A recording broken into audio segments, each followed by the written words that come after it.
जय माता की। दुर्गा सप्तशती अध्याय 7। चंड और मुंड का वध। महर्षि मेधा ने कहा, दैत्यराज की आज्ञा पाकर चंड और मुंड चतुरंगिनी सेना को साथ लेकर हथियार उठाए हुए देवी से लड़ने के लिए चल दिए। हिमालय पर्वत पर पहुंचकर उन्होंने मुस्कुराती हुई देवी जो सिंह पर बैठी हुई थी देखा।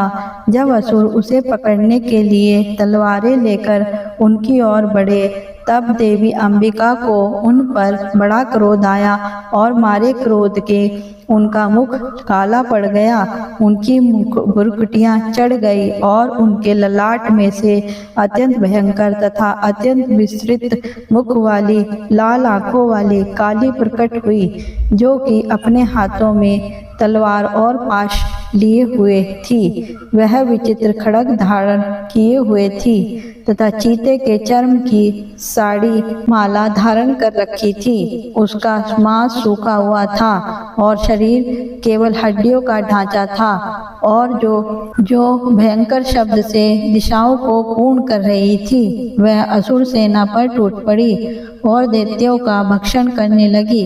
वह पाशर रक्षकों, अंकुशधारी महावतों, हाथियों पर सवार योद्धाओं और घंटा सहित हाथियों को एक साथ से पकड़कर अपने मुंह में डाल रही थी और इसी प्रकार वह घोड़ों, रथों, सारथियों व रथों में बैठे हुए सैनिकों को अपने मुंह में डालकर भयानक रूप से चबा रही थी।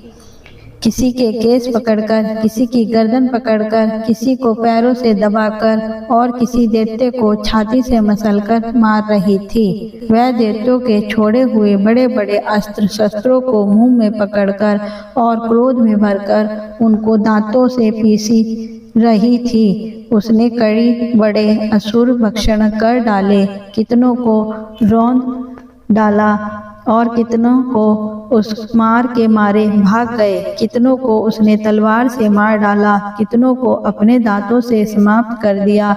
इस प्रकार से देवी ने क्षण भर में संपूर्ण दैत्य सेना को नष्ट कर दिया। यह देख महापराक्रमी चंड देवी को और लपका और मुंड ने भी देवी पर अपनी भयानक बाणों की वर्षा आरंभ कर दी और अपने हजारों चक्र उस पर छोड़े। उस समय वह चमकते हुए बाण व चक्र देवी के मुख में प्रविष्ट हुए। इस प्रकार दिख रहे थे जैसे मानो बहुत से सूर्य मेघों की घटा में प्रविष्ट हो रहे हैं। इसके पश्चात भयंकर शब्द के साथ काली ने अत्यंत जोश में भरकर विकट अट्टहास किया। उसका भयंकर मुख देखा नहीं जाता था। उसके मुख में श्वेत दांतों की पंक्ति चमक रही थी। फिर उसने तलवार अब हाथ में लेकर हूं शब्द कहकर चंड के ऊपर आक्रमण किया। चंड को मारा हुआ देख मुंड देवी की ओर लपका, परंतु देवी ने क्रोध में भरकर उसे भी अपनी तलवार से यमलोक पहुंचा दिया। चंड और मुंड को मरा हुआ देखकर उसकी बाकी बची हुई सेना वहां से भाग गई।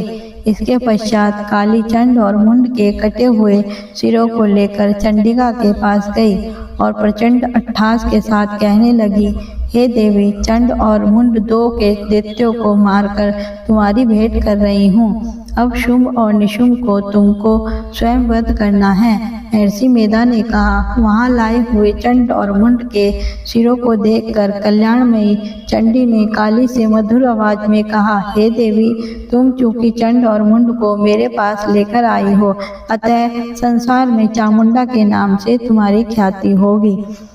बोलो जय माता की जय। अध्याय 7 समाप्त। भक्तगणों, आपको मेरी यह वीडियो कैसी लगी? अगर अच्छी लगे तो लाइक एंड सब्सक्राइब करें। कमेंट्स बॉक्स में जय माता दी लिखें और अन्य वीडियो को देखने के लिए वीडियो के डिस्क्रिप्शन में लिंक दिया गया है, वहां पर आप वीडियो को जाकर देख सकते हैं। अंत तक बने रहने के लिए आपका बहुत बहुत धन्यवाद। कोई त्रुटि होने पर भगवान मेरे को क्षमा करे। आपका बहुत बहुत धन्यवाद। माता रानी आपकी सभी इच्छाएं पूरी करे। जय माता दी।